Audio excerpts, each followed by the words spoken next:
Hello guys, this is me Aditya from Entrance Precision. Today we have Saksham on board. So Saksham, kindly introduce yourself. Hi guys, this is Saksham. I'm currently studying at the IPM of Indian Institute of Management, Rohtak. I'm currently a part of their first batch, so my third year is going on. And alongside that, I also help others with their IPM preparation through my startup is IPM. So Saksham, my first question to you is like, how is the life of a student at IPM in IIM Rohtak? Okay. So first of all, we haven't really experienced it fully given the pandemic hit about 7, 8 months after we started our classes. So I do have some experience of the offline classes and I do have most of my experience with the online classes. But from the experience that I've had so far, the life is very hectic. Your day starts at somewhere around 6:30. You get up, you just freshen up yourself, you go for a yoga for 7 to 8. So that's mandatory for about 4 or 5 days a week. Once you're done with yoga, you come back, you have your lunch, you just take a shower, and then your classes start at 10:20, and they can go all the way till 5:20. Now, even though it might sound a bit hectic, given that you are waking up at 6:30, or you're starting your day at 7, and then it ends at 5:20, that's not actually the case because we have a lot of breaks in between. So we have four slots for classes, which is 10:20 to 11:35, then 11:55 to 1:10. Then we have a break of about an hour and 20 minutes for the lunch. Then we have one for from 2:30 to 3:45, and the last slot is of 4:05 to 5:20. So between each slot, you have a break of 15 minutes, and then you also have a lunch of 1 hour and 20 minutes. And ideally, you only have on an average 3 classes each day. So the workload in terms of the classes isn't as much. You can expect class hours to be around 4 hours every single day. What makes it more hectic is what you do beyond just academics. Because once you get inside IPM, it's not about academics anymore. You take part in your clubs and committees, and there's a lot more that people do. Somebody's into extracurriculars, they are into sports, or somebody might be into finance, or somebody has a venture of its own. So life becomes hectic in that aspect because once you are into a hyper competitive environment, you also want to make sure that you are keeping up with others as well, because at the end of the day, if you are targeting placements or you want to get a good company, then you relatively have to perform better than your peers. And when your peers are super motivated to do something or the other, you are bound to also follow that and make sure that you are also keeping up with that. My next question to you is like, if one doesn't clear IPMAT, so is it like worth it to take a drop for IPMAT or is it not? I would say it's worth to take a partial drop. In most of the cases, a full drop does not really make a sense because IPM is a very competitive exam. So I've known people who prepared for it. They put in their blood and sweat into their preparation, and despite that, despite having scored really good in mocks, on the final day something or the other goes wrong, and then they are just not able to keep up with the competition, and they just get out of this selection pool. So in that sense, it is very, I would say the selection process in itself is very random. And no matter how hard you prepare, there's always this element of luck that you just cannot discard.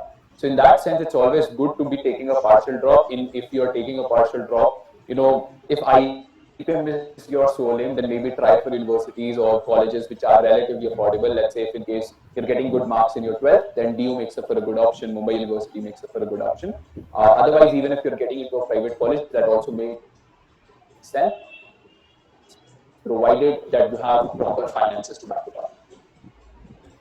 My next question is like a hot question cooking up among the students, like which one to choose, I am Ranchi or I am Rohtak 5 p.m. Although you made a video, so could you just elaborate the main points regarding choosing the both?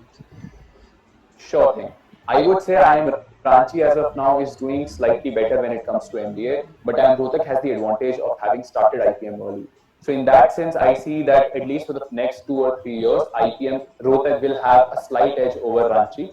But with time, then it will come to the institute's individual performance, how they are doing, and what all activities do they undertake in order to make the program better. But for now, I am slightly skewed towards IIM Rohtak. But to be very honest, regardless of what you choose or regardless of where you get in, be it IIM Rohtak or IIM Ranchi, you won't really regret not joining the other institute.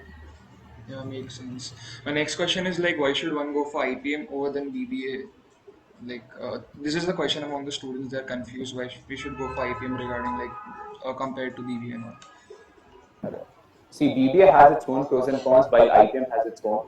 So once you get inside of IPM, one thing is that you are, see, both of them have their own pros and cons, but one major advantage as to why people choose IPM over a regular BBA per se is that you are free from giving CAT for your MBA. You just get a direct entry provided that you're meeting the minimum GPA requirement, which is around 4 or 5.5. So as long as you're maintaining a decent GPA, you are getting into MBA without any hassles of giving any other entrance as such. So that is one major advantage of joining IPM. Another is that you get branded for life right from your UG. So in a sense that you have premier institutions available at the PG level. You have IIMs, IFTs, and a lot of colleges. But at the UG level, the system is slightly broken. So IPM kind of fills that gap by providing you premier education right from the UG level. And it's not like a regular BBA. It's a lot more diverse. It encompasses a lot more subjects and disciplines, which aims or like which helps you become holistically developed and not just a good manager, but a socially cognizant one. So that's one of the many major advantages of IPM.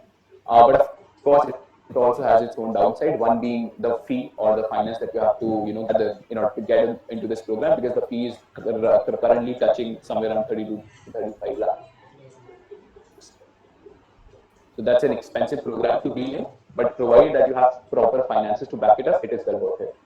My next question is like we know what is like ACE IPM right now. It's big coaching. Like many the competition is like tough for IPM, and we know what is ACE IPMs right now. So what is the story behind creating ACE IPM and all that? Okay, so I was already in the edtech space. I had another startup of mine which I was running since 2018, but it was kind of dead or not very much active, given that I also had my 12th boards and college selection going on. So once I got inside of college, I was sure that I have to do something, and e-learning edtech space was something I was familiar with because I've already worked with a couple other edtech startups and I had one of my own. So the natural progression was to get into IPM preparation journey because believe it or not, but once you get inside IPM and if you ask all these IPM students whether they took coaching or whether they recommend joining one, everyone would be like we do not really recommend joining a coaching, but as a matter of fact, most of them have actually joined one themselves. So it's like they do join it out of necessity, but the experience isn't so fruitful for them. So that was the bridge that we were trying to fill in by providing affordable yet high quality courses. The first attempt was actually in 2019. We tried to pull it off at that time, but because of some reasons and circumstances were such that we felt like we needed some break. So we halted the project then and there, and then we went ahead with our lives. Then COVID happened. It allowed us some opportunity and some free time in order to execute and develop something of that sort. So we took our time, we worked upon the entire thing, and it got finalized and it got launched on the 1st of January this year. My next question is like as you mentioned, the fees of IPM touches 30 to 35 lakhs. So how can one afford it, and how did you afford the fees of IPM at Rohtak? So in my case, even though I wanted to go for an educational loan, but the process was a little cumbersome, which is why at the end of the day, my parents were like, okay, we'll finance it for now. If at any point in future we feel like there's a need for some external finance, that is when we'll apply for education loans. But somebody who's getting into IPM, there's a good chance that you can actually get an educational loan because you're studying in a premier institution, and the banks are willing to offer loans to people who are getting inside IIMs and IPM as well. Earlier, the recognition of IPM wasn't as much, especially during my time, given that I was a part of the first batch of IPM at IIM Rohtak. A lot of banks did not have this specific course registered in their branches. So they did provide loan for MBAs at IIMs, but not necessarily the IPM of IIM Rohtak. IPM of IIM Indore was still registered. So that was one of the hurdles that I had, but now it has been fixed given that the program has been running for 2 or 3 years now. If I talk about brackets, the one major bank which is like the premier bank when it comes to offering educational loan is going to be SBI. They have the scholar loan scheme which offers a loan up to 40 lakhs for AA rated institution, which includes IIM Indore, and up to 20 lakhs for A rated institutions, which includes IIM Ranchi and IIM Rohtak. I'm not sure of Bodh Gaya and Jammu, but they should also be falling in the same bracket. That's one option. Another is that you can also go with Central Bank of India, which offers you a loan till 40 lakhs under its 10 e-Vidyarthi scheme, and that is regardless of any IIM you get into. So that includes Bodh Gaya and Jammu as well. But even though you can get a loan up till 40 lakhs, it is on the discretion of manager, depending on your situation and your background, your profile, that they'll approve it to a certain amount. That's one thing.